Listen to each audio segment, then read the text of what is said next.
जय भोले जी की। नई दिल्ली से चंदनबाड़ी आने के बाद श्री अमरनाथ जी यात्रा पर आए हुए जय भोले जी की सेवा समिति के उत्सुक भक्तजन तैयार हैं आगे के सफर को तय करने के लिए।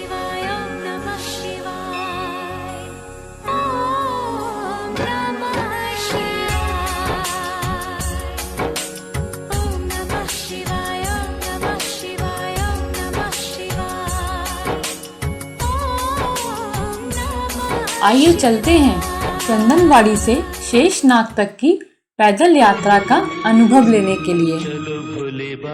भक्तों, अभी तक नई दिल्ली से चंदनबाड़ी तक का ट्रेन, बस और टैक्सी का सफर तो आपने आसानी से तय कर लिया, पर यहाँ से यात्रा पैदल शुरू होती है। कुछ लोग खच्चरों एवं पालकी से भी यात्रा करते हैं। पैदल यात्रा इतनी आसान नहीं है, तो भक्तों, पैदल यात्रा शुरू करने से पहले कुछ विशेष बातों पर गौर कर लेते हैं। माना कि श्री अमरनाथ जी यात्रा के दौरान ऊंचे ऊंचे पहाड़ों की चढ़ाई बड़ी ही मुश्किल है, पर आस्था और विश्वास से आप परीक्षा की कई ऊंचाइयां पार कर सकते हैं। शंकर भगवान की, शंकर भगवान की, शंकर भगवान की, शंकर भगवान की जयकारा।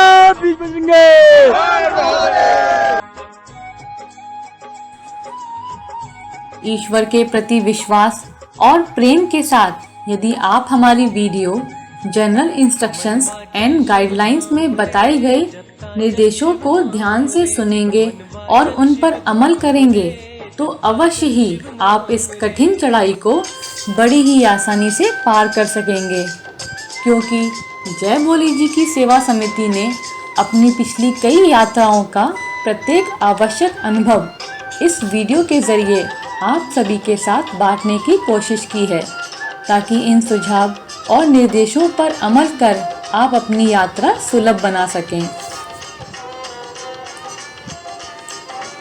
तो चलिए लेकर चलते हैं आपको चंदनबाड़ी से पैदल यात्रा के सफर में।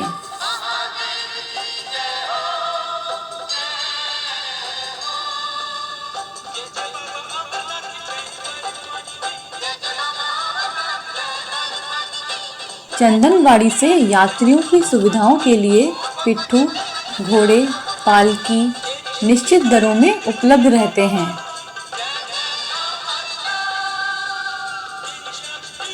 यात्रियों से अनुरोध है कि वो पंजीकृत पिट्ठू, घोड़े या पालकी की सेवाएं ही लें और उनके पहचान पत्र देख लें।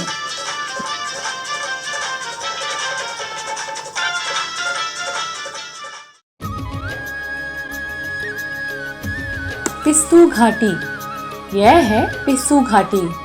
पौराणिक कथा के अनुसार प्राचीन काल में एक बार देवता और दानव महादेव जी के दर्शन पाने के लिए पर्वत पर चढ़ने लगे। पहले दर्शन पाने की होड़ में देवता और दानवों के बीच में युद्ध छिड़ गया।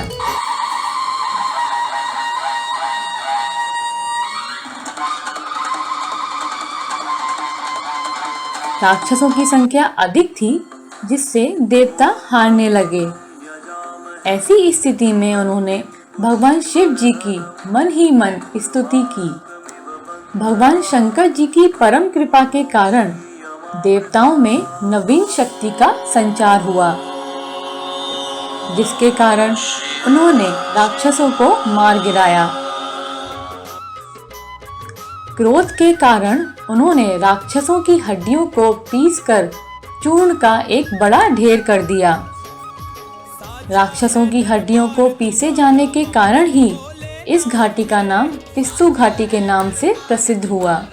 यात्रियों को पंक्तिबद्ध होकर एवं पहाड़ी की ओर ही चलना चाहिए। तुम्हारा बम बम भोलेनाथ रे, साचा है दरबार तुम्हारा बम बम भोलेनाथ रे। तेरे द्वारे आए, तेरे द्वारे आए, तेरे द्वारे आए, करते जय जयकार प्रभु जी मेरी। पिस्सू घाटी से ही श्री अमरनाथ जी यात्रा की पैदल चढ़ाई की शुरुआत होती है। बम बम बम बम बम बम बम बम बम बम बम बम बम 1 2 3 4 1 2 3 4 1 2 3 4 1 2 3 4। 11,500 फुट की ऊंचाई पर स्थित पिस्सू टॉप में तेज ठंडी हवाओं का सामना करना पड़ता है।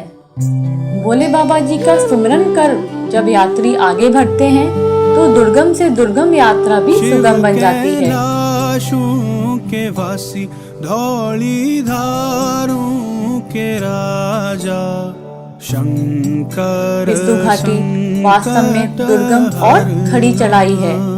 इस घाटी का मार्ग कहीं पथरीला, कहीं ऊबड़ खाबड़ और कहीं समतल भी है। जीवन एक यात्रा है जिसका लक्ष्य प्रभु के चरणों में है। श्री अमरनाथ जी यात्रा इसी जीवन यात्रा का सबसे दिव्य रूप है।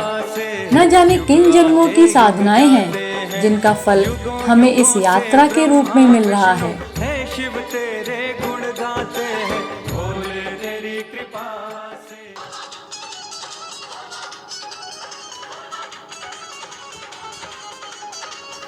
पिस्सू टॉप की चढ़ाई पार कर यात्री भंडारे की ओर बढ़ रहे हैं।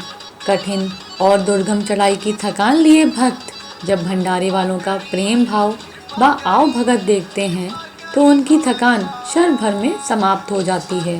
श्रद्धालुओं और सेवादारों द्वारा भंडारे का आयोजन अति विशेष और अति पुण्य कार्य है।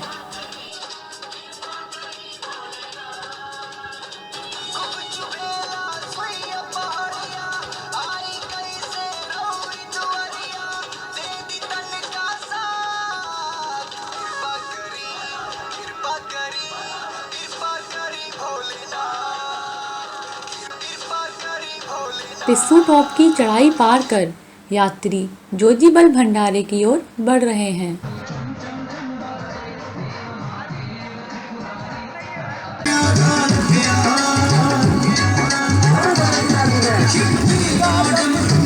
कठिन चढ़ाई के बाद भी भक्त भोले बाबा जी के भजनों पर झूमने के लिए खुद को रोक ही नहीं पाते हैं। भजनों पर झूमते हुए भक्तों की न सिर्फ बाबा जी से मिलने की खुशी और भी बढ़ जाती है बल्कि पैदल यात्रा की सारी थकान भी मिट जाती है।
भजनों पर झूमने के बाद और थोड़ा सुस्ताने के बाद